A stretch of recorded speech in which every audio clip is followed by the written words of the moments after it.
Bueno, muy bien, buenos días. En primer lugar, agradecer a la Cátedra Endesa la invitación a participar en esta sesión. Como aparece en la pantalla, mi nombre es Vicente Cortés. Sigo siendo, porque esa condición no se pierde nunca, catedrático de la Escuela de Ingenieros de Sevilla, en activo hasta hace 9 años. Y soy el presidente de INERCO, que es una empresa que fundamos otro socio y yo hace 40 años, y es el primer OFF de la Universidad de Sevilla. 40 años después, esta empresa tiene casi 700 personas, estamos en 10 países y me enorgullece decir que somos referencia en muchos de los campos en los que trabajamos. Yo voy a plantear aquí una cuestión que puede ser controvertida, y es que tenemos la imagen de que la combustión de fósiles para la producción de electricidad es algo a eliminar. Hay una senda para ese proceso, pero yo voy a poner de manifiesto cuál es el escenario actual y futuro próximo, a pesar de que en algunos foros se plantea que esta es una cuestión a abolir. En principio, podría ser admisible que fuese una cuestión a abolir, otra cosa es que sea factible y posible abolirla. Este es el esquema de contenidos que persigue lo siguiente. En primer lugar, voy a poner lo que son las tecnologías de generación eléctrica para contextualizar qué papel juegan los ciclos combinados. Y como resulta que el enemigo a batir parece ser que es el carbono, cosa imposible porque todos somos carbono y la naturaleza está rodeada de carbono, por eso yo utilizo el término de desfosilización más que el término de descarbonización, pues voy a plantear una visión de los flujos de carbono, es decir, qué carbono entra en la Unión Europea y en qué se transforma ese carbono para ver dónde puedo descarbonizar, desfosilizar. Voy a plantear a continuación los ciclos de gas natural y cuáles son sus emisiones de CO2 y cómo esas emisiones de CO2, mediante un proceso que se llama captura, podemos reducirlas drásticamente. Claro, esa captura de CO2 supone la aparición de una corriente de CO2. Y hay que ver qué hacer con ella. Hay básicamente dos alternativas. Yo me voy a centrar en una, digamos la creativa, la de uso, la de transformación. Y aparece ahí un término un poco críptico que son los RFNBOs. Y yo os aconsejo que os vayáis acostumbrando a los RFNBOs, porque la política de descarbonización, de fosilización de la Unión Europea pasa por los RFNBOs. De manera que el que, perdonadme la expresión, dentro de unos años no sepa lo que es RFNBO, no sabe de lo que está hablando. Y yo lo voy a explicar. Los costes son muy importantes, porque a nadie se le oculta que todos los costes de descarbonización implican mayores costes de los productos y los servicios en primera instancia. Consecuencia del proceso de aprendizaje tecnológico, esos costes irán bajando, pero en primera instancia son más caros, indudablemente. Y voy a tener un último apartado de retos de ingeniería. Cuando veamos todo este armazón, veremos que al final hay una serie de retos importantes y evidentemente nosotros como ingenieros pues nos dedicamos a identificarlo y trabajar para solventarlo. Y ese es el esquema global de la presentación y sin más dilación entro. Vamos a ver tecnologías de generación y flujos de carbono en la Unión Europea. Vamos a ver. Yo las divido en tres categorías. Bueno, todos los especialistas y los que trabajamos en este campo. Gestionables, es decir, las que puedo poner en funcionamiento cuando quiero.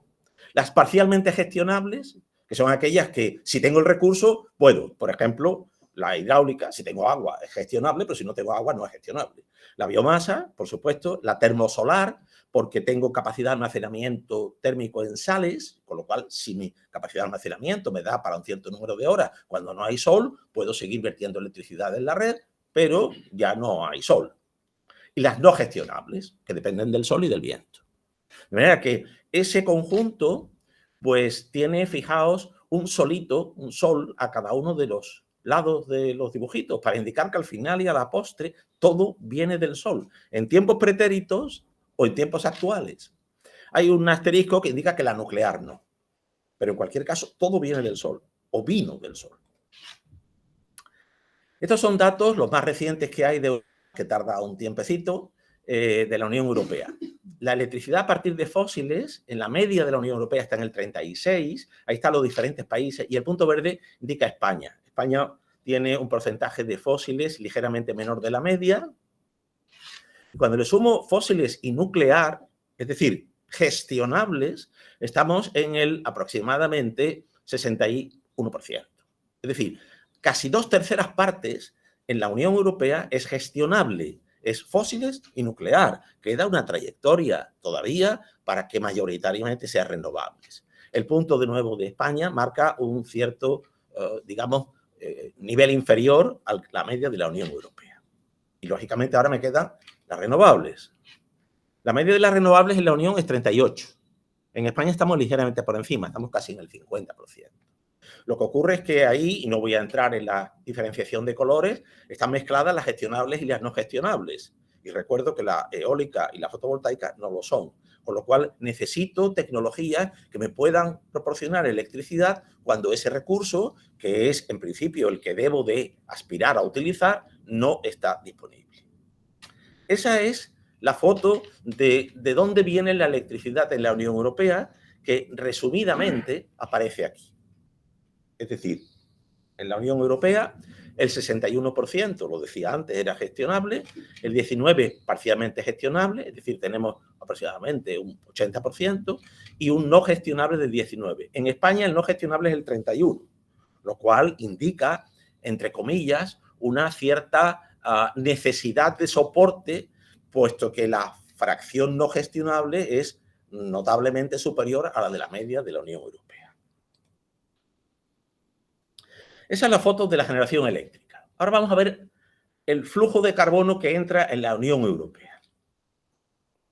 En la Unión Europea entran aproximadamente, las cifras últimas publicadas, los balances estos de carbono son extraordinariamente complejos. La última referencia, los datos son del 2020, pero para mi objetivo y mi marco de referencia, los números exactos no me importan tanto como el concepto. Algo más de 1 millón o de 1.000 millones de toneladas de carbono. Y vienen de importaciones fundamentalmente. Fijaos que importamos crudo, importamos gas natural. Hay producciones pequeñas, crecientes, y una producción de carbón en algún país de la Unión Europea, particularmente Polonia, Alemania. Ese es el carbono fósil que entra y ahora se utiliza, no como tal carbono, claro, se forma combinado con hidrógeno, con hidrocarburos, en forma de carbón, en forma de gas natural, en forma de petróleo. Como el objetivo de esta sesión es la producción de electricidad a partir de gas natural, yo me centro en que de ese 1.110 millones de toneladas, el 17% pasa a la producción de electricidad, se combina con oxígeno y emite CO2. Ese es el objetivo de mi sesión de hoy. ¿Qué pasa con ese 17%? Numéricamente, de ese carbono que ha entrado en la Unión Europea, va 190 millones de toneladas a producción de electricidad y calor. Ojo, más a transporte y más a uso final. De manera que no es el mayor consumidor de carbono de los 3 sectores que he seleccionado. Cuando eso lo paso a CO2, hay una cosa que los ingenieros químicos tenemos que usar, que se llama estequiometría, se multiplica por 3,6, porque se combina con oxígeno. De manera que 190 millones de toneladas de carbono se convierten en 700 millones de toneladas de CO2. Eso es aproximadamente la 1/4 parte de las emisiones totales de la Unión Europea. Algo menos. Realmente están entre 3.000 y 3.200 millones de toneladas. Por cierto, las emisiones mundiales de CO2 son de 40 gigatoneladas y la Unión Europea emite 3,5 gigatoneladas. Digo, para que pongamos en relación nuestra emisión como europeos con respecto a la emisión del mundo. Bien, me centro en los 190 millones de toneladas que se traducen en 700 millones de toneladas de CO2.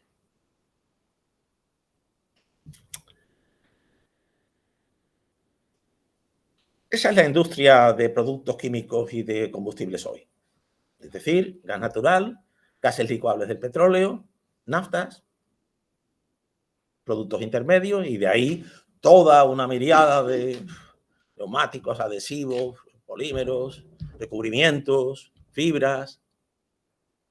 Y en la línea inferior, pues tengo la fabricación de combustibles para todos los sectores.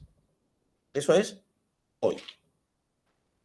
Claro, si tenemos en cuenta que ese gas natural, ese LPG y esas naftas, que son una fracción del petróleo, están constituidas por carbono fósil, aquí tengo el objetivo para tratar de sustituir esto por otra cosa. No sé lo que es, pero por otra cosa, seguro.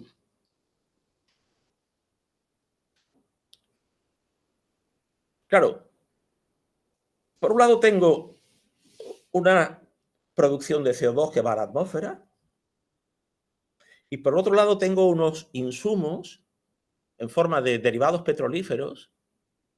Lo que me interesa es el carbono y el hidrógeno que contienen, pero yo no pretendo quemarlo, pretendo transformarlo.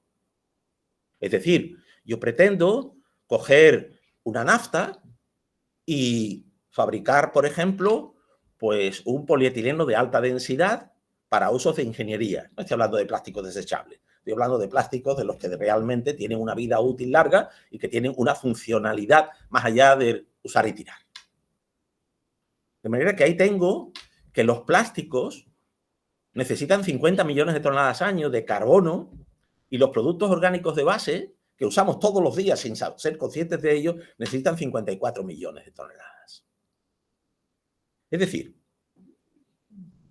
que el sector de generación de electricidad a partir de fósiles ha utilizado 190 millones de toneladas de carbono que los ha transformado en CO2. Y en paralelo, aquí hay otro sector, el de la industria química y petroquímica, que necesita 100 millones de toneladas de carbono. ¿Y por qué no conectar ambas cosas? ¿Por qué en lugar de emitir el CO2 a la atmósfera no lo utilizamos para fabricar ese tipo de cuestiones? La respuesta viene después, claro. Aquí. Obsérvese que a la izquierda ya no aparece ni petróleo, ni naftas, ni LPGs, ni... No, aparece electricidad, aparece agua. Y claro, necesito carbono. Es que los plásticos son una estructura formada por carbono, hidrógeno, y a veces si es teflón por flúor, y si a veces... Pero carbono, hidrógeno no falta nunca. ¿De dónde viene el carbono? El CO2. Con lo cual, aparece ahí un círculo central, primera vez que aparecen los RFNBOs, luego explico lo que son, y ahí aparecen 5. Hidrógeno, anda, no sabía que el hidrógeno le llevaban RFNBO, pues le llaman. E-metanol, E-amoníaco, E-metano y E-fuel. La E viene a indicar que tienen un origen en electricidad. Ya adelanto, RFNBO significa combustibles renovables de origen no biológico, en inglés. Y si se observa, la porción de la derecha de la figura es idéntica. Lo que ha cambiado es la de la izquierda, por supuesto, y los procesos de transformación, que no pueden ser los mismos, claro. No es lo mismo coger una nafta y reformarla para fabricar una base de polietileno que coger CO2 y transformarlo para producir lo mismo. Evidentemente, los procesos no son los mismos, pero el objetivo podría ser, es decir, si yo prescindo de la alimentación fósil para las materias primas y los combustibles, estoy desfosilizando la economía. Insisto, no la estoy descarbonizando. Me hace falta CO2 porque los productos tienen carbono. Y es un error sistémico, pero está asumido. Descarbonización de la economía. Mal iríamos si la descarbonizásemos. Primera parte completada. Es decir, tengo un insumo de carbono que se transforma en CO2 y tengo una vía alternativa potencial de usar ese CO2 para sustituir los insumos fósiles en forma de petróleo y gas natural que estoy utilizando. Vamos al objeto central de la sesión. ciclos combinados de gas natural y emisiones de CO2. Esto es una sorpresa, pero no pasa nada porque tengo la siguiente. Bueno, eso es un esquema muy ingenieril. ¿Tengo aquí algún cursor, algún ratón? No. Sí, aquí tengo una flechita. Bueno, vamos a apañarnos con la flechita. ¿Qué es PDF o PowerPoint? Si es PowerPoint, sí. Si es PowerPoint tiene un cursor abajo, ¿no? Selecciona. Por aquí abajo selecciona Pero un cursor. es que, por aquí te deja, si es PowerPoint, por ahí te deja elegir un cursor. Si es que no veo dónde está la flechita, que es minúscula. Aquí. Por aquí suele darte, el PowerPoint suele salirte un láser por ahí abajo. Por lo menos yo lo uso generalmente. No. Sí, puntero láser. Eso, el puntero láser, ahí lo tiene. Muchas gracias. Se llama ciclo combinado porque combina una turbina de gas y una turbina de vapor. Yo no voy a explicar lo que es un ciclo combinado. Yo voy a extraer de esta figura aquello que me interesa para sustentar lo que voy a decir a continuación. Pero básicamente esta turbina de gas produce electricidad porque el gas natural que entra se consume, se quema, la reacción es exotérmica y como consecuencia tengo una producción de calor, la turbina se acciona y genera electricidad. Pero este gas caliente, gases de combustión caliente, atraviesan todo este circuito, todo este sistema de recuperación de calor, el HRSG que se llama. Y ese vapor alimenta una turbina de vapor. Por eso es un ciclo combinado, porque tiene una turbina de gas y una turbina de vapor. Lo importante es que aquí hay una producción de vapor sustancial. Y esa producción de vapor va a tener que ser en parte usada para otros fines si le pongo captura. Y ya lo adelanto.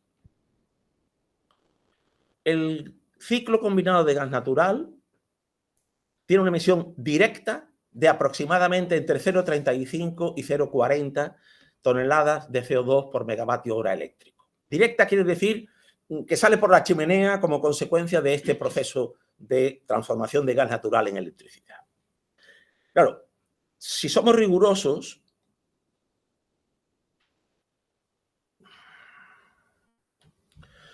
hay que hacer lo que se llama el ciclo de vida. El ciclo de vida es desde que el pozo empieza a producir gas natural, lo cargo en un metanero después de licuarlo, lo transporto a través del Atlántico, lo descargo, Con lo cual, me quedo con la línea final. La línea final es cuál es la emisión de ciclo de vida total del gas natural empleado en un ciclo combinado, 434 aproximadamente. Esto es una fuente oficial, es una fuente de las Naciones Unidas, en donde la barra amarilla es la asociada a la producción y transporte del metano. Porque somos un poco hipócritas, o sea, no queremos explorar ni explotar gas natural en España, pero no nos importa que venga de Estados Unidos, emitiendo CO2 en el barco por el transporte. Y ahí está la barra amarilla. Pero claro, si solo contabilizo las emisiones directas, que son las de la chimenea, bueno, pues solo tengo 350. No tengo 350, tengo 434. Eso es sin captura, sin CCS. Siglas en inglés de captura y almacenamiento de carbono. Cuando le pongo captura, la parte de la emisión, los 350, bajan, depende de lo que quiera, un 90%, por decir algo. Pero fijaos que la parte de la izquierda amarilla sigue igual. Claro, si es que es la producción y el transporte, si eso no lo toco. Esto es un ciclo combinado de gas natural. Quiero poner una pantalla adicional de cómo es el ciclo de vida, desde el punto de vista de emisiones, de una fotovoltaica. Porque está instalado que la emisión de electricidad a partir de fotovoltaica es cero. Y no es cero. Es 36,7. La décima parte del gas natural, por supuesto. Muy baja, por supuesto, pero no es cero. ¿Por qué no es cero? Pues porque ha habido que procesar la sílice, que ha consumido una cierta cantidad de energía. Si lo ha hecho en China, la energía ha venido en buena parte de carbón, parte de renovable, y luego hay un proceso de montaje de los módulos. No es cero. ¿Y por qué digo esto? Pues digo esto porque la Comisión Europea, en un alarde de falta de neutralidad tecnológica, ha decretado que las emisiones de CO2 de las energías renovables son cero. ¿Y son cero? Bueno, pues son cero, pero no lo son. De manera que ahí tengo los valores, las columnas verdes de los valores reales de ciclo de vida, y en línea discontinua en el eje cero están todos los valores de las renovables. Obsérvese que la nuclear tiene los valores más bajos de todas, incluida cualquier renovable, desde el punto de vista de emisión de CO2 de producción eléctrica. Pero bueno, esto es digamos, una digresión y vuelvo al origen. El origen es que tengo una central de ciclo combinado de gas natural que emite 350, allí por chimenea, gramos de CO2 por cada megavatio hora eléctrico. Perdón, kilovatio hora eléctrico. Gramos por kilovatio, toneladas por megavatio. No sé si habéis oído hablar de la taxonomía. La taxonomía no es más que una especie de criterio de clasificación de las actividades para ver si cumplen una serie de condiciones y pueden aspirar a financiación sostenible. O sea, no supone un límite obligatorio, no supone una imposición, pero sí es que si yo soy el promotor de un proyecto y quiero acudir a un fondo sostenible o quiero acudir a cualquier programa de la Unión Europea, al Innovation Fund, por ejemplo, yo tengo que cumplir la taxonomía. Entonces me interesa saber qué dice la taxonomía para los ciclos combinados, porque hasta ahora no ha habido nunca límites de emisión para CO2. Un ciclo combinado tiene límites de emisión para óxidos de nitrógeno, para partículas, para derivados de azufre. El CO2 no es un contaminante, es un gas de efecto invernadero. Y en consecuencia no ha habido límites ni los hay. La taxonomía lo que dice es que si una instalación de gas natural nueva quiere funcionar con financiación comunitaria, me quedo en la línea inferior, tiene que emitir 100 gramos de CO2 por kilovatio hora sobre los 430, 400, 350 actuales. Eso solo se consigue de dos maneras. Sustituyendo parcialmente el gas natural por hidrógeno, en la medida que la tecnología avance para hacerlo posible, y capturando el CO2. Luego, como vamos a capturar CO2, vamos a explicar qué es eso de capturar CO2 en los ciclos combinados de gas natural. Conceptualmente, yo tengo un proceso de captura, del cual voy a hablar muy poquito, yo no voy a extenderme aquí, podría estar una mañana entera explicando procesos de captura, no es mi objetivo, es simplemente una instantánea de qué se puede hacer para separar ese CO2. Y de nuevo, aparecemos aquí la industria química y petroquímica, y ahora, como tengo CO2, solo retengo metanol, metano y e-fuels. Ha desaparecido hidrógeno, no necesito carbono para el hidrógeno, y ha desaparecido el amoníaco, no necesito carbono para el amoníaco. Luego, necesito carbono para esas tres cosas. Y esas tres cosas son pilares esenciales de la industria química y de conversión y de la movilidad. Esos son los bloques de la cadena de valor que le llamo, porque son importantes porque luego va a haber una exigencia numérica en qué huella de carbono tiene esa cadena de valor. Por eso la planteo ahora en cierta manera un poco desnuda. Simplemente tengo el ciclo combinado, tengo la captura, tengo la conversión. Ojo, necesito hidrógeno, porque tengo que combinar el CO2 con hidrógeno para dar metanol, que es CH3OH, y tiene 2 moles de hidrógeno por cada mol de metanol, luego necesito hidrógeno. Hay que transportar y distribuir y hay que emplearlo. Lo puedo emplear en combustión, el ejemplo de la figura, o lo puedo emplear en transformación. Voy a hablar solo de 2 procesos de captura, sobre todo de uno de ellos, y del otro una pincelada. El proceso más asentado tecnológicamente, el que tiene lo que se llama el TRL, el Technology Readiness Level más elevado, es un proceso que se viene utilizando desde hace muchísimos años en la industria, porque el CO2 se captura para otras muchas cosas, para usos industriales, y en consecuencia es un proceso que es la primera elección a la que hay que ir sin entrar en procesos que están en desarrollo, que van a tener ventajas, pero que todavía no están a escala comercial. muy sintéticamente, mi gas de combustión, que viene diluido con oxígeno, viene del ciclo combinado con un 4%, lo pongo en contacto con un solvente líquido, ese líquido captura, absorbe, fija el CO2 que se va en esta línea. Y ahora tengo que separar el CO2 del solvente. ¿Cómo lo hago? Calentando. Calentando mucho. Y lo marco en rojo porque ese hervidor supone una demanda de vapor excepcionalmente alta. Y ya hilo con el vapor que producía en el ciclo combinado. Luego, si me hace falta vapor, ese vapor tengo que sacarlo de algún sitio. ¿Y de dónde mejor de un ciclo combinado que tiene una caldera que produce vapor? Pues de ahí. Pero eso es una penalización energética sustancialmente importante. Y precisamente los avances en las tecnologías de captura, tanto por esta vía de aminas como por otra, van en la línea de reducir el consumo específico de energía por tonelada de CO2, porque es un factor de coste excepcionalmente grande e influye enormemente en el OPEX de la planta. Y aquí están los números.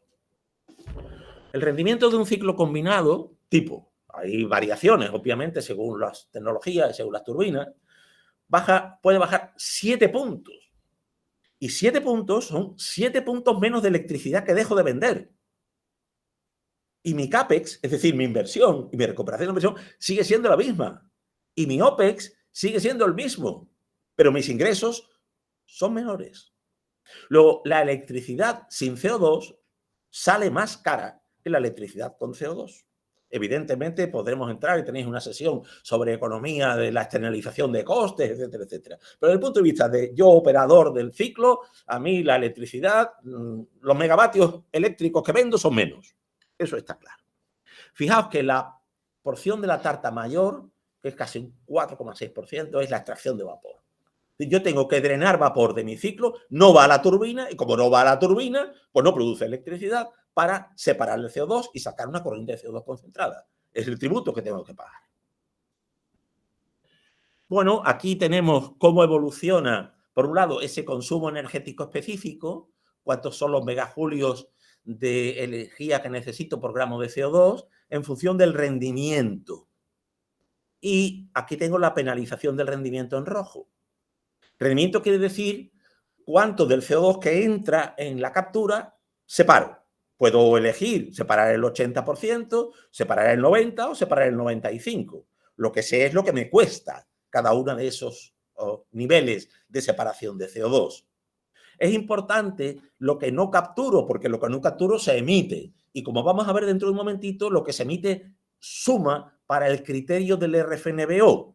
Luego tengo ahí que hacer un balance y buscar el óptimo, que no siempre es fácil de identificar. Pero la idea es que, obviamente, mientras mayor es la tasa de captura, mayor es el consumo energético necesario, y como ese consumo energético viene del ciclo combinado, la penalización de rendimiento va a incrementarse también.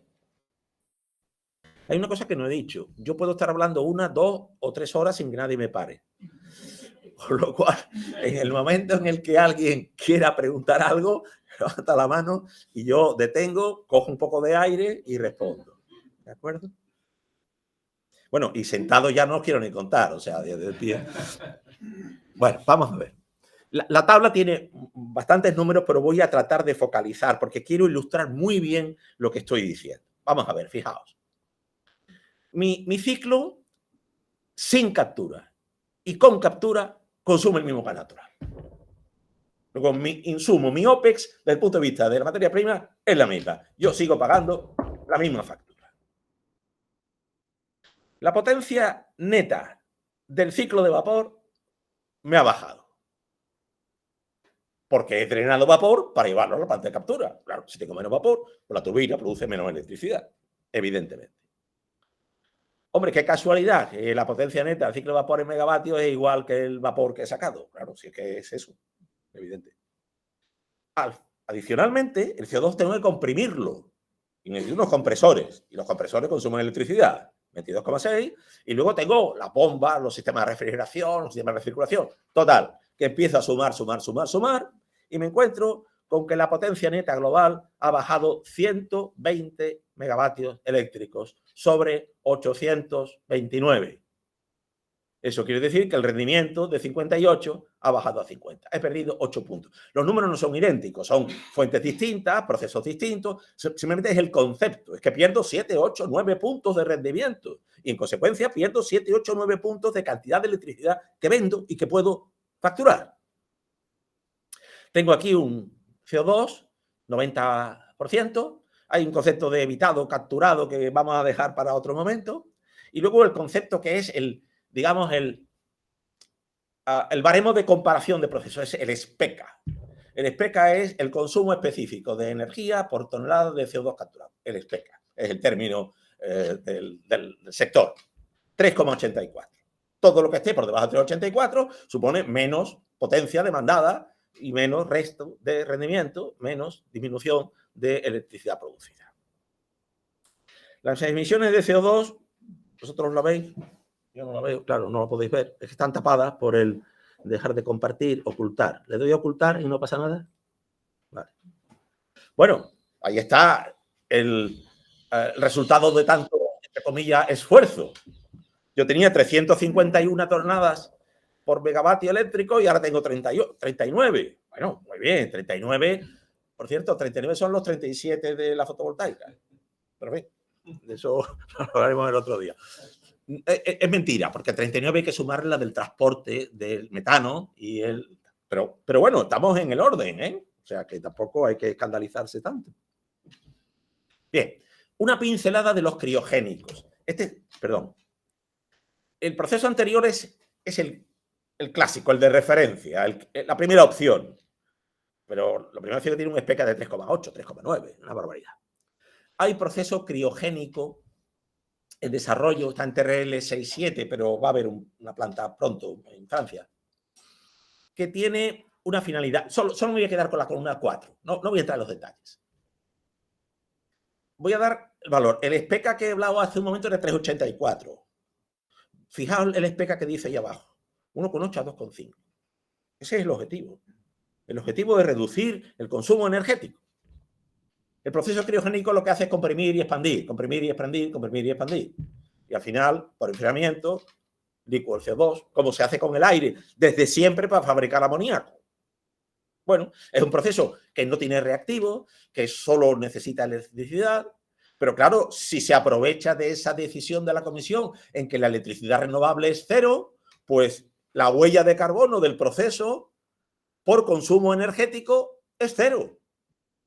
Es un puente de plata a los procesos criogénicos. Ahora voy a precisar esto mucho más cuando entre en los RFNBOs. Vamos a ver. Yo decía antes con un punto de ironía que el que dentro de unos meses no sepa lo que es RFNBO es que no está en este mundo. Porque la Comisión Europea se ha empeñado en que los RFNBOs, con ese nombre tan horroroso, voy a poner en la pantalla ya, para que se vea la definición y ya no tengamos más líos. Se ha empeñado en que esto sea la piedra angular del edificio europeo descarbonizado. Esto es la piedra angular. No nos engañemos. Combustibles líquidos y gaseosos. Ya han cambiado la definición. Ya no son solo combustibles, combustibles y materias primas. Y es importante la definición, dice, cuyo contenido energético no proviene de la biomasa. ¿Qué quiere decir lo del contenido energético? Mirad, vamos a ver, yo no sé vuestro background, como dicen los sajones, pero el CO2 está, desde el punto de vista energético, en el nivel más bajo posible, porque liberó toda la energía del hidrocarburo en el proceso de combustión, por eso lo quemé. Está aquí abajito, CO2. El metanol está aquí arriba, desde el punto de vista de una escala de energía. Yo tengo que subir el CO2 de aquí a aquí. Tengo que dar energía, porque tengo que dar, por cierto, la energía que liberó el carbono cuando se quemó, los 93,4 kilojulios. Pero bueno, tengo que subirlo. Pues lo que me dice la Comisión es que para subir de aquí a aquí no puedo utilizar biomasa. Paréntesis. La biomasa para usos energéticos está absolutamente, perdóname la expresión, enfilada por la Comisión Europea. La directiva de renovables que se ha aprobado el 12 de septiembre establece lo que le llama, no ya la jerarquía de residuos, no.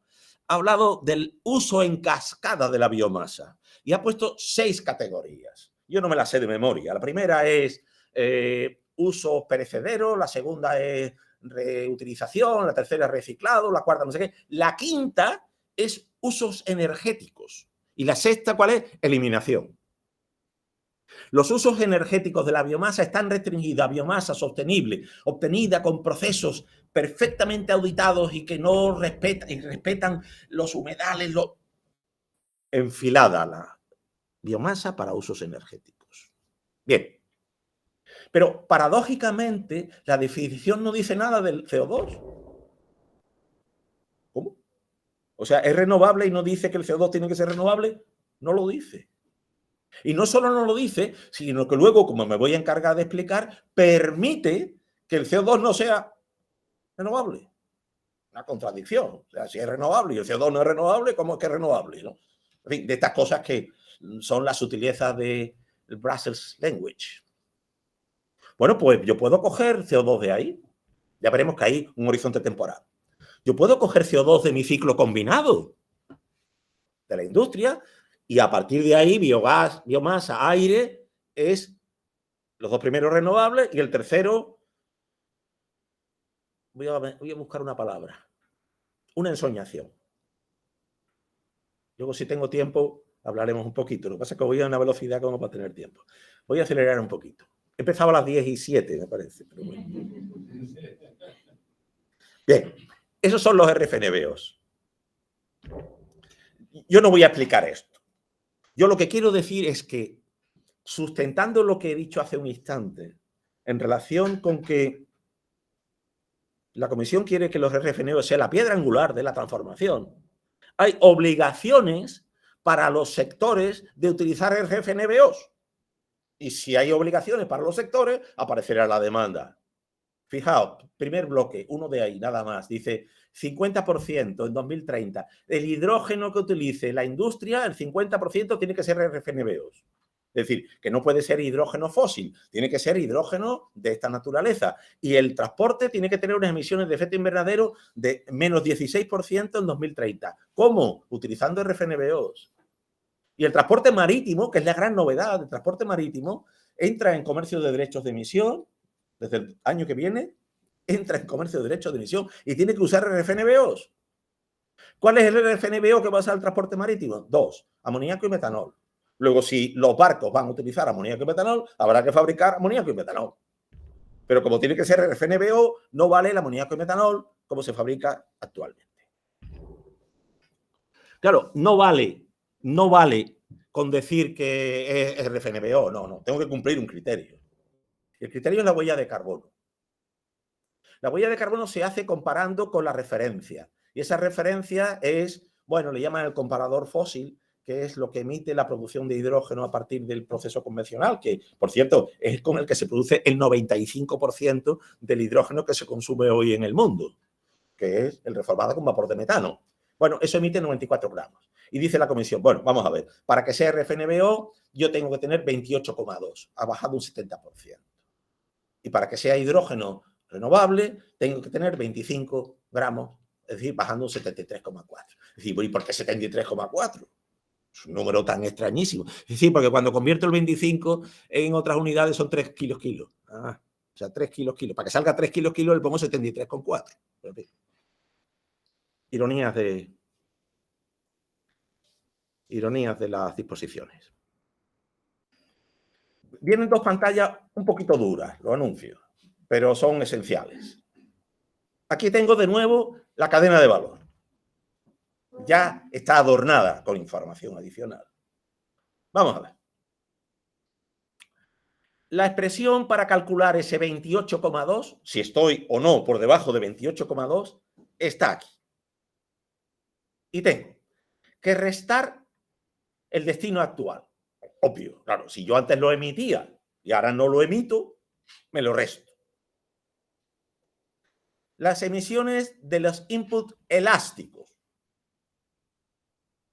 Se refiere a aquellos inputs que puede incrementarse su disponibilidad a demanda, en particular hidrógeno. Emisiones de los inputs rígidos. Por decreto, el CO2 es rígido. Yo no puedo incrementar mi producción de CO2 porque voy a fabricar RFNBO. El CO2 es el que hay. Y usted lo utiliza o no lo utiliza, pero no puede generar más. EP es la emisión de este proceso de transformación del CO2 e hidrógeno en metanol. Esta es la emisión del transporte y distribución y esta es la emisión del empleo si lo uso como combustible. Si no lo uso como combustible, no hay emisión en el empleo. Lo que se trata de poner aquí es las emisiones del consumo de energía de esos procesos. Es decir, cuando yo pongo aquí EIH2, es cuál es la emisión de la producción de hidrógeno por vía electrolítica. Y si mi electricidad ha sido renovable y he bombeado el agua con electricidad renovable y la he procesado con electricidad renovable, esto será cero. Este proceso de captura ya sabemos que tiene una demanda de electricidad para las bombas, de calor para los procesos de combustión y de energía térmica para producir vapor. Y todo eso genera una emisión de CO2. Esa es la que tengo que contabilizar. Yo no contabilizo el CO2 que pasa al proceso de conversión. Es un error que se comete a veces. No es ese CO2, es la emisión del proceso que me permite tener 1 tonelada de CO2. Luego pasa una cuestión, y es que el precio del CO2 en mercado para conversión va a ser función de su huella de carbono. Porque como el productor del RFNBO tiene que cumplir 28,2, mientras menos CO2 tenga mi CO2, el que yo le vendo, más margen tengo para este proceso de conversión, que también tiene requerimiento eléctrico, de combustión, de vapor, etcétera, etcétera. Todo eso hay que sumarlo. Es de una complejidad notable. Pero el resultado neto es que si eso tiene más de 28,2, no califica como RFNBO. Lo puedo utilizar para lo que sea, pero no computa para los objetivos numéricos de los que estoy refiriendo. Y ahora viene la cuestión que no es solo aplicable a los procesos de captura, es aplicable a cualquier proceso industrial. Es decir, si mi objetivo es que la huella de carbono de ese CO2 sea baja y que no tenga unos inputs que generen emisiones adicionales, ¿qué puedo hacer? Pues puedo hacer todas estas cosas. Puedo electrificar. El año pasado tuvimos aquí una sesión de electrificación. Puedo electrificar para producir vapor. Es una tecnología que está disponible, se puede, limitaciones de temperatura, pero para vapor de media como este es perfectamente posible. Es decir, que yo en un momento determinado, en lugar de coger vapor de mi ciclo combinado, puedo poner una caldera eléctrica de electrodos y fabricar vapor y alimentar mi proceso de captura con vapor. Como la energía eléctrica, si es renovable, tiene emisión cero, ningún problema. Puedo también calentar el proceso con energía eléctrica, puedo recuperar calores residuales de bombas de calor, calores a baja temperatura, que con bombas de calor de 70 los subo a 120, 140 grados Celsius y en consecuencia los puedo utilizar, o ciclos Rankine orgánicos, que tienen el mismo esquema que un ciclo Rankine, lo que pasa es que utilizan un fluido que no es agua y que tiene un punto de ebullición sensiblemente más bajo. Yo no voy a entrar aquí, podríamos estar hablando mucho tiempo de esto, pero quiero decir que hay un conjunto de herramientas para descarbonizar no solo la captura, sino la industria en general, la cogeneración, etcétera, etcétera. Entramos en un tema controvertido que me gusta mucho, lo adelanto, que es el destino actual del input. Es decir, esa emisión de CO2 que yo ahora como capturo ya no está. Y dice esa frase textual de la disposición, son las que se evitan como consecuencia del proceso de captura y transformación. Yo las evito. Que si luego quemo el combustible, se volverán a producir en otro sitio y por otro usuario, pero la instalación industrial ha dejado de emitir CO2. Que desde un punto de vista balance global de la Unión Europea es lo mismo, pues probablemente es lo mismo. Si lo llevo a transformación en plásticos no es lo mismo, porque el CO2, en lugar de emitirlo, está en un material que tiene un tiempo de permanencia relativamente prolongado. Pues bien, la Comisión permite que el CO2 de generación eléctrica se pueda utilizar para fabricar RFNBOs hasta 2036. y que el CO2 de la industria se puede utilizar hasta 2041. No es un CO2 renovable, de alguna manera conculca ese concepto de R en el RFNBO, pero está permitido. Está permitido por un ejercicio de realismo. O sea, no hay CO2 renovable, no hay CO2 de biogás, ni CO2 de biomasa, ni CO2 del aire a un precio asequible suficiente como para sustituir toda la arquitectura de productos químicos y combustibles de la Unión Europea de aquí a 2030. No lo hay. Y no sé si lo habrá, pero en cualquier caso está abierta la posibilidad enormemente interesante porque supone el que ese CO2 no se emite, se captura y se usa. Pero claro, pero vamos a ver, si yo fabrico gasolina o metanol que voy a meter en un barco y el barco emite CO2, ¿qué he hecho? Pues nada, en lugar de emitirlo a círculo combinado, lo ha emitido el barco. Claro, eso es en la situación actual de la fila superior.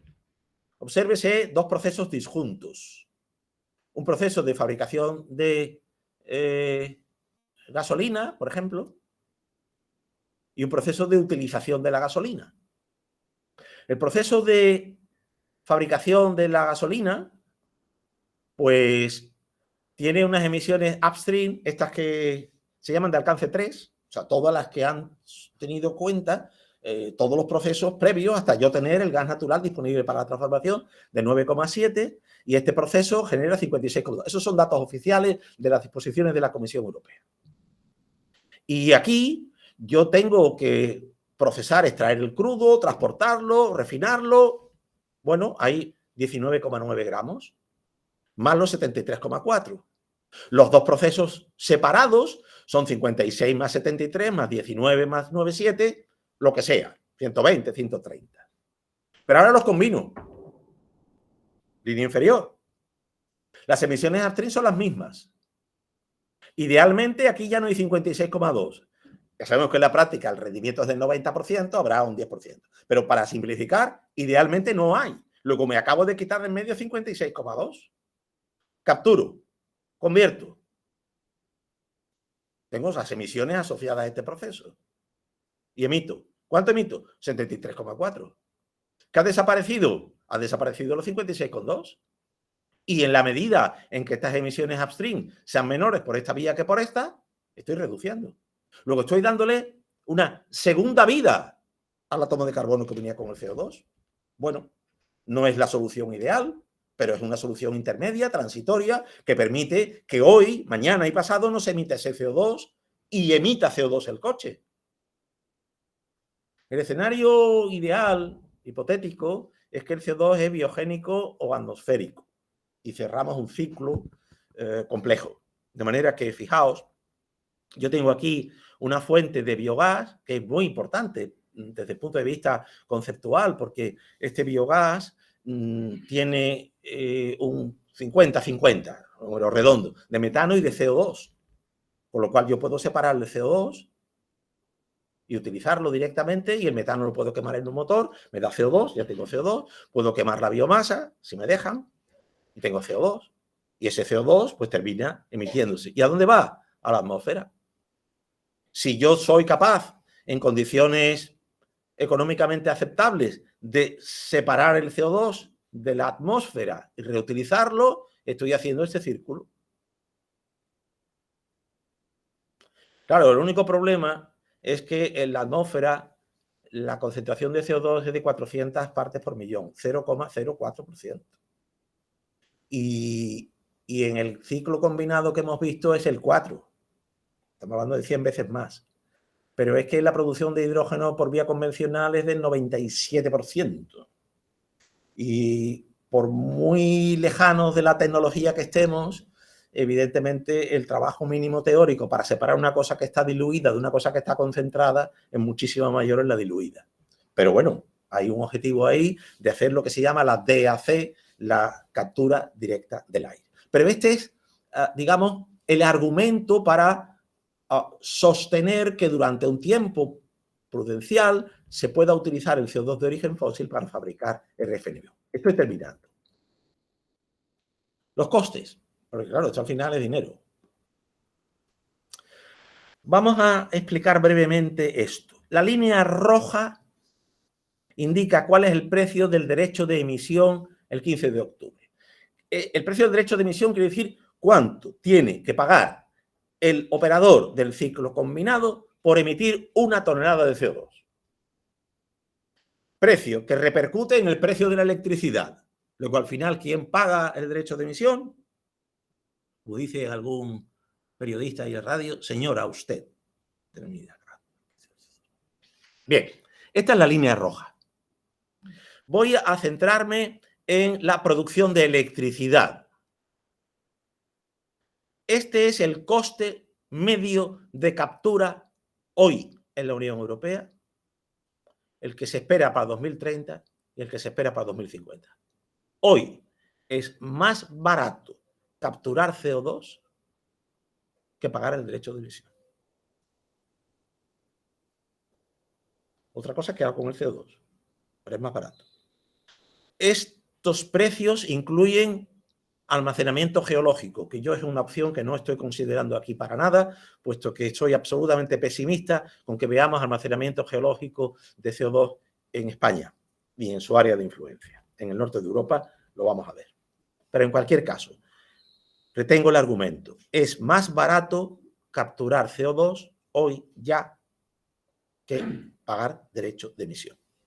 Si a eso le uno que la Directiva de Comercio de Derecho de Emisión retira el 4,2% de derechos cada año hay 4,2% menos de esa bolsa que hay en la Unión Europea, el precio va a subir, porque está hecho para que suba y no se emita. CO2, hidrógeno renovable. Claro, el hidrógeno renovable, si se alimenta solo con una fotovoltaica, solo puede operar 1.700 horas. Si le sumo una fotovoltaica y una eólica, puede operar 3.000 horas. Y si le pongo una fotovoltaica cogiendo de la red, si me lo permite, 8.000 horas. En cuyo caso tengo un coste que sería el más bajo, estaría en torno a 3. Aproximadamente 3 euros por kilo, en el mejor de los casos. Pero claro, lo que hay que comparar es ese coste con otros costes del hidrógeno. Trato de explicar esta figura. Fíjense, vamos a ver, aquí tengo lo que se llama el LCOH, el Levelized Cost of Hydrogen, es decir, el coste de la producción de hidrógeno a lo largo de toda la vida útil de la planta, sumado todos los costes de inversión, los costes de operación, mantenimiento, reposición. Sumo todo, lo llevo al año inicial, lo divido por la cantidad de hidrógeno que voy a producir y ese es el LCOH. Bien, bueno, pues la banda gris es la banda de costes de la vía convencional por la que se obtiene el hidrógeno en el mundo hoy por hoy. Estamos entre 1,5 y 2,5. Si le pongo captura, claro, incrementa los costes, ya no tengo CO2 asociado, subimos a 3,5. Las líneas verdes son los costes del hidrógeno renovables según el número de horas de funcionamiento para un precio de la electricidad determinado. Y voy a elegir 2 puntos, el 1 y el 2. Y me voy a la derecha. En el punto 1 tengo un precio de la electricidad del orden de 1,6, muy barato, precio de un PPA en Oriente Medio, y vemos que el precio del hidrógeno sería 2,4. Es decir, si la electricidad tiene ese precio, el hidrógeno electrolítico es competitivo.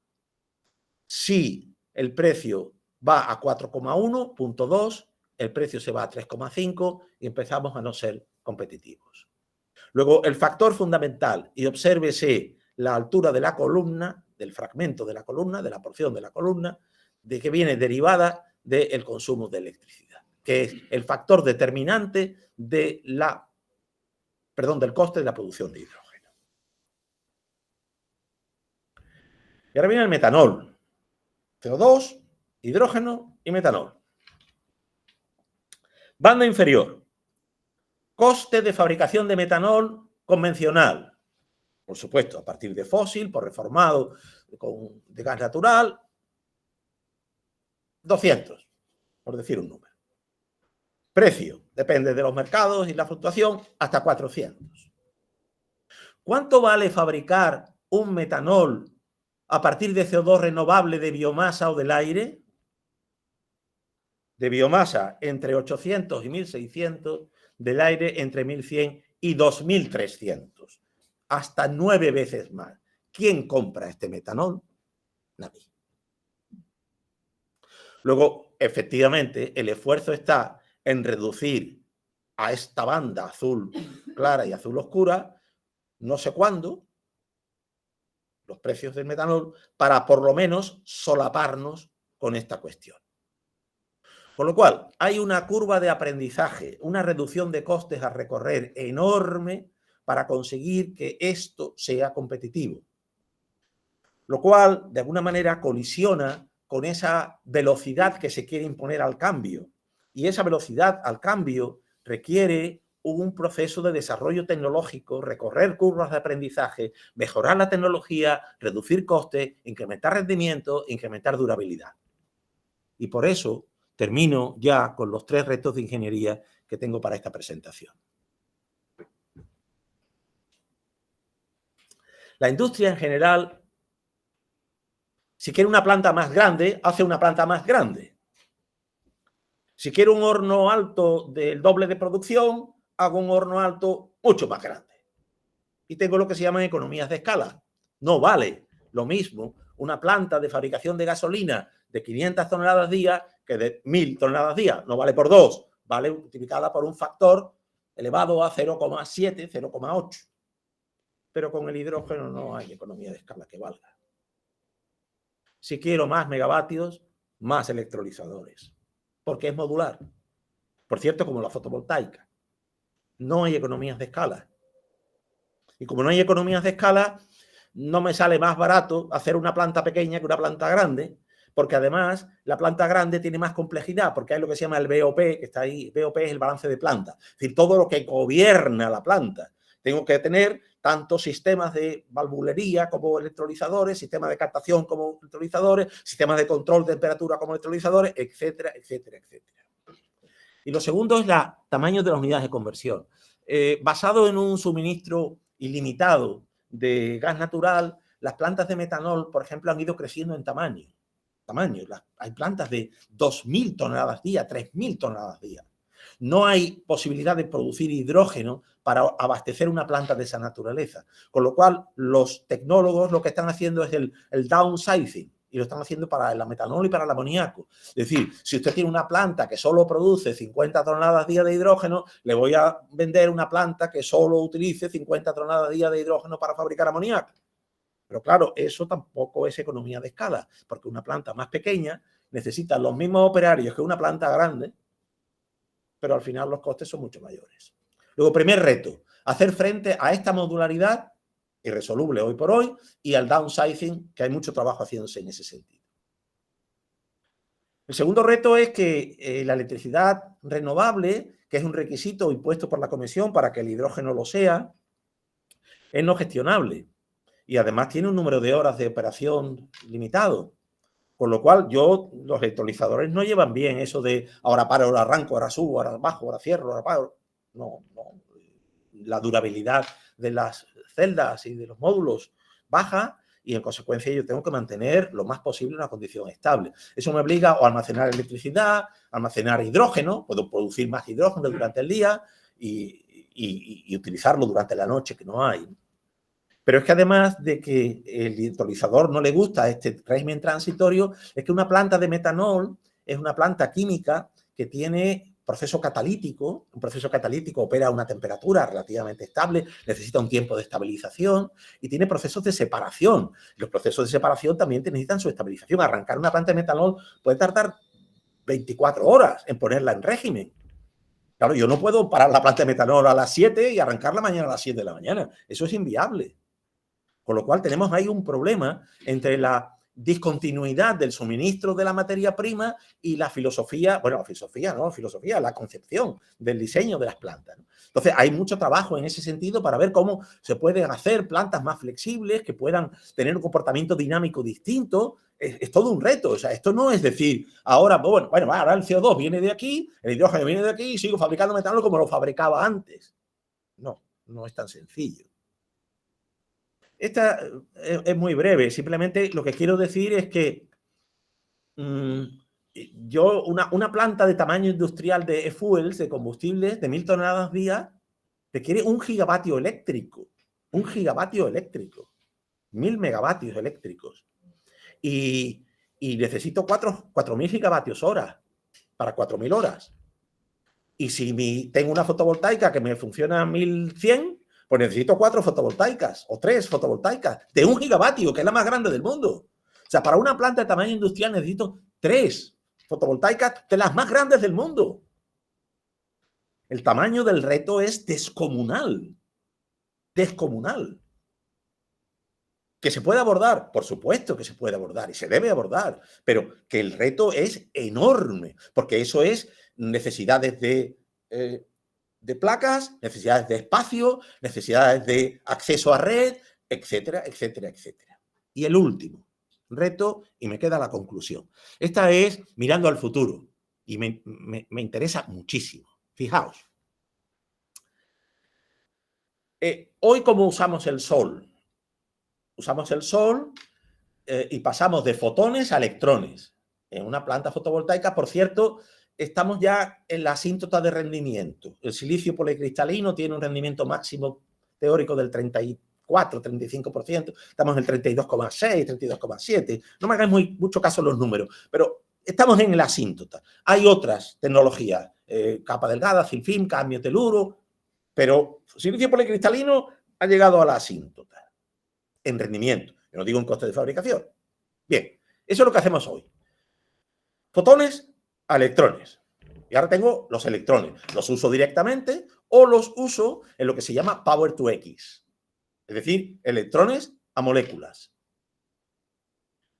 Los electrones a moléculas que fabrico hoy los fabrico como estoy explicando. Es decir, yo cojo ahora ese electrón, fabrico hidrógeno, el hidrógeno lo combino con CO2, lo meto en un proceso químico convencional. Pero hay una pregunta, dice, bueno, ¿y no puedo utilizar una celda electroquímica directa en donde alimente la electricidad el agua y el CO2? Agua y CO2 y electricidad y saque metanol. Factible. Claro, lo que pasa es que el artilugio que hace eso está así en un laboratorio del MIT. Claro, hay un proceso largo que se recorrerá, no me cabe ninguna duda, como se ha recorrido con otras muchas tecnologías. No está disponible hoy, evidentemente. Pero la tercera línea, la 3, es espectacular. Y es la Sunlight to X. Sol directo. No paso por la electricidad. Cojo los fotones, que son la fuente de la energía, e induzco reacciones químicas, que son las que necesito. Bueno, todos los procesos, lógicamente, se llaman foto, electroquímicos, catalíticos y fotobiológicos. Hay un proceso que está desarrollando Repsol para directamente del sol, alimentando, eso sí, claro, hay que alimentar carbono e hidrógeno, claro. Perdón, carbono y agua. Pues fabricar directamente productos químicos. El problema que tiene es que se alimenta, como la energía fotovoltaica, de una energía que tiene una densidad energética muy baja, difusa, solo algunos vatios metro cuadrado. Luego, en este tipo de procesos lo que va implícito es la necesidad de grandes superficies de captación frente a un combustible fósil que tiene la energía concentrada en un proceso geológico que ha llevado miles de años y que tiene 10.000 kilocalorías por kilo.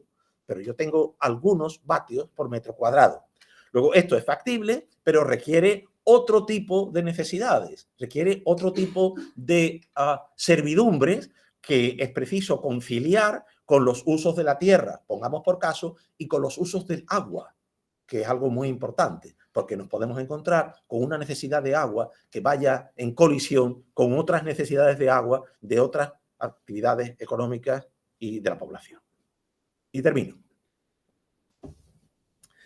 Si yo tengo el ciclo combinado que emite CO2 y le pongo captura, permito tener una electricidad gestionable, baja en carbono.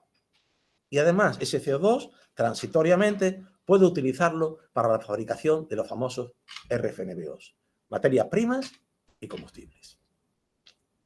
Nada más, muchas gracias.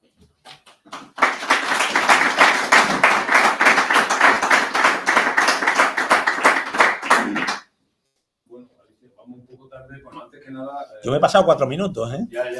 No, es que hemos cometido el error estratégico de no asignarte como el año pasado hicimos 1 hora y media, porque tus charlas son muy densas súper interesantes, pero tienen mucho material y para digerir eso hace falta tiempo. No. ¿Ahora? No sé. ¿Se oye ahora? Bueno. ¿Se oye? Sí, sí. Bueno, en realidad yo he cogido el micrófono en primer lugar para felicitar a nuestro ponente Vicente Cortés, porque anoche, aquí en La Cartuja, en un acto, le hicieron un premio a su trayectoria profesional, toda su carrera profesional del colectivo de ingenieros industriales, un premio nacional muy importante, que casualmente se celebró en Sevilla. Así que lo primero que felicitarlo públicamente, no pude hacerlo anoche por diversos motivos, y eso en primer lugar. Y luego, en segundo lugar, no sé, Alicia, si tenemos tiempo para el debate y atrasamos, como hicimos ayer, un poquito todo el programa porque estaba previsto que termináramos sobre la 1:30. Si los siguientes ponentes no tienen... José Manuel, ¿tú tienes algún problema de empezar un poquito más tarde? Alicia, ¿tú tienes el AVE? ¿Tenéis problema con el AVE o algo? Lo digo por lo menos un par de minutos de preguntas. ¿Alguien quiere hacer alguna pregunta al profesor Cortés? Yo. Venga, pues, entonces.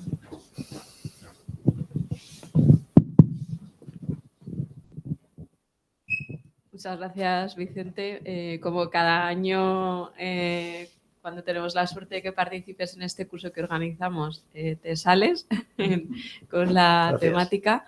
Me uno a la felicitación pública por el premio que te dieron ayer, aunque creo que ese premio lo recibes de nuestra audiencia, ¿no? Cada día que estamos contigo. Así que, nada, compartir también esa felicitación. Y yo quería solamente hacer dos reflexiones, compartir contigo para ver cuál es tu opinión. Ayer en las primeras charlas introductorias tuvimos una en la que Aenor nos explicaba cómo se calcula la huella de carbono, cuáles son los inputs, los alcances, cómo se verifica, cómo se certifica, etcétera, etcétera. Y hubo una discusión, ¿no?, en general sobre la injusticia del alcance 3, ¿no?, por su indefinición propia, ¿no? Es decir, bueno, sería más justo a priori comparar el alcance 1 de cada organización, de cada instalación, etcétera, pero tú hoy has marcado justo con la barrita amarilla, ¿no?, del ciclo combinado, la importancia del alcance 3. No sé cuál es tu opinión al respecto, en el sentido de lo maduros que puedan estar los criterios o los cálculos para que ese alcance 3 realmente sea comparable, ¿no?, entre las tecnologías. Esa sería Bueno, esto puede parecer que está preparado, pero no lo está.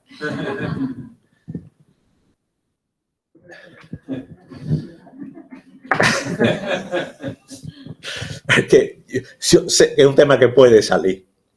Vamos a ver.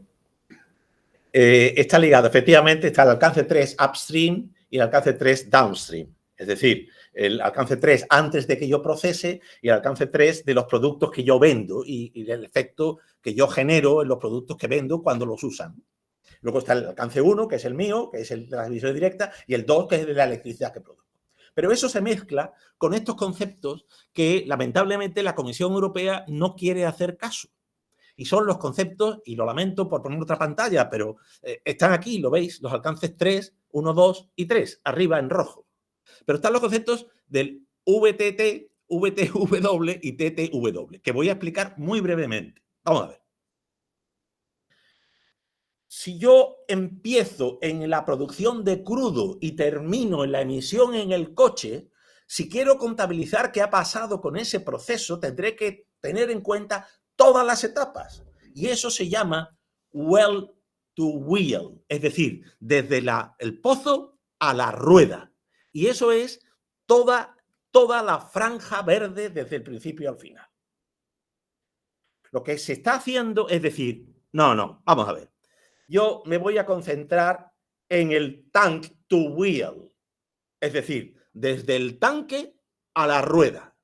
¿Ve usted? Del tanque, ¿por qué desde el tanque? No, porque la electricidad no tiene emisión de CO2. ¿Cómo? ¿No tiene emisión de CO2? ¿Y antes?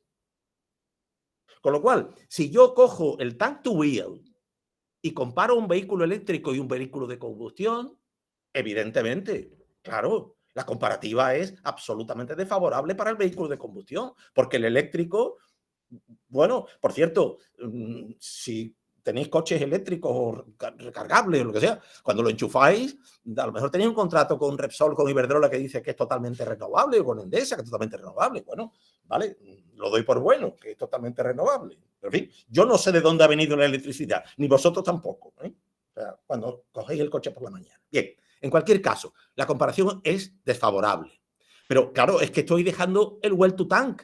Es decir, estoy dejando todo ese proceso de saco el crudo, el gas natural, lo meto en un barco, lo licúo, lo meto en un barco, lo transporto, lo descargo, lo pongo en una terminal de gas, lo meto en una tubería, lo llevo al punto de eso, lo transforman y todo eso no lo contabilizo. Pues la Comisión Europea solo quiere el tanto will, porque está, lógicamente, con su criterio al vehículo eléctrico, como sea. Con lo cual, volviendo a la pregunta de Alicia, que no sé si me he desviado un poquito. Aquí tenemos los alcances 3 upstream, o sea, hasta que llega al proceso de fabricación, aquí. El alcance 3 downstream, es decir, una vez que sale de mi factoría, se llama a veces también well to gate, hasta la puerta de la fábrica. De aquí en adelante, eso es el transporte. Bueno, si este transporte lleva metanol renovable, pues no tendrá emisión de CO2, pero yo no lo controlo. O sea, yo he contratado a un transportista que lleva el CO2, perdón, el combustible al surtidor. No sé si será mío o no será otro. Y en cualquier caso, este proceso, que yo lo he puesto aquí, obviamente, porque estoy hablando de ciclos combinados de gas natural, claro, pues evidentemente tiene una emisión de CO2 asociada. En la medida en que yo este proceso le ponga captura, este proceso de well to tank bajará y bajará la emisión correspondiente del vehículo eléctrico. Lo que pasa es que hoy no la contabilizan porque la raya está puesta aquí. He respondido indirectamente a tu pregunta, pero como me venía muy bien para poner esta pantalla, que estaba deseando ponerla. Bueno, si no, yo creo que vamos un poco tarde. Desgraciadamente, a mí se me ocurren unas cuantas, pero bueno, yo siempre interactúo con él vía WhatsApp, vía email, con lo cual no tengo problema. Lo tengo admitido, lo tengo admitido. Pues entonces, hacemos descanso, ¿no, Alicia? Sí, 20, ¿os parece? 20.